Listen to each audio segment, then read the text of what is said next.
He rose from obscurity on a small Mediterranean island, commanded armies that crushed empires, and crowned himself Emperor of France.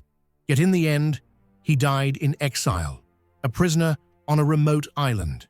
This is the incredible story of Napoleon Bonaparte, military genius, reformer, and ruthless dictator. Was he a visionary who reshaped Europe, or a tyrant driven by ego and blood? Let's unlock the truth. Napoleon Bonaparte was born on August 15, 1769, in Ajaccio, on the island of Corsica, just 1 year after it was taken by France from the Republic of Genoa. Though his family was minor nobility, they were far from wealthy. His first language wasn't French, but Corsican Italian, and he grew up fiercely proud of his island roots. At the age of 9, Napoleon was sent to mainland France to attend military school. There, he was mocked for his accent, manners, and outsider status. But Napoleon didn't bend. He buried himself in books, especially history and warfare. He once said, "The battlefield is a scene of constant chaos. The winner will be the one who controls that chaos." In 1789, when Napoleon was 20, the French Revolution erupted. The monarchy fell. France descended into chaos. Napoleon, an ambitious artillery officer, saw opportunity in the chaos. His first real taste of fame came in 1793 during the Siege of Toulon, when he recaptured the city from royalist forces. By 1796, at just 26 years old, he was given command of the French army in Italy.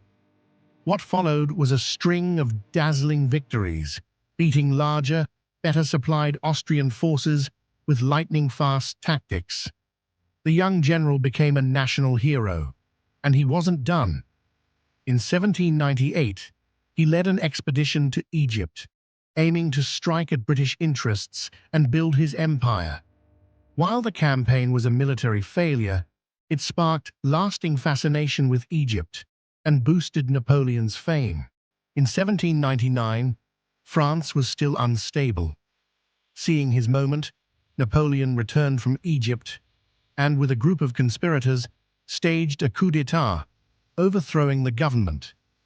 He named himself First Consul, effectively becoming the leader of France. In 1804, he went even further, declaring himself Emperor of the French. And in a powerful moment at his coronation, he took the crown from the Pope's hands and placed it on his own head. It was clear Napoleon would not answer to kings, priests, or tradition. He was the revolution, reborn as empire. For the next decade, Europe became Napoleon's chessboard. In battles like Austerlitz, 1805, and Jena, 1806, he outmaneuvered larger coalitions. His military strategies, such as rapid troop movement, deception, and concentrated attack, were revolutionary. By 1810, Napoleon controlled much of Europe. He installed his brothers as kings in Spain, Naples, and Westphalia.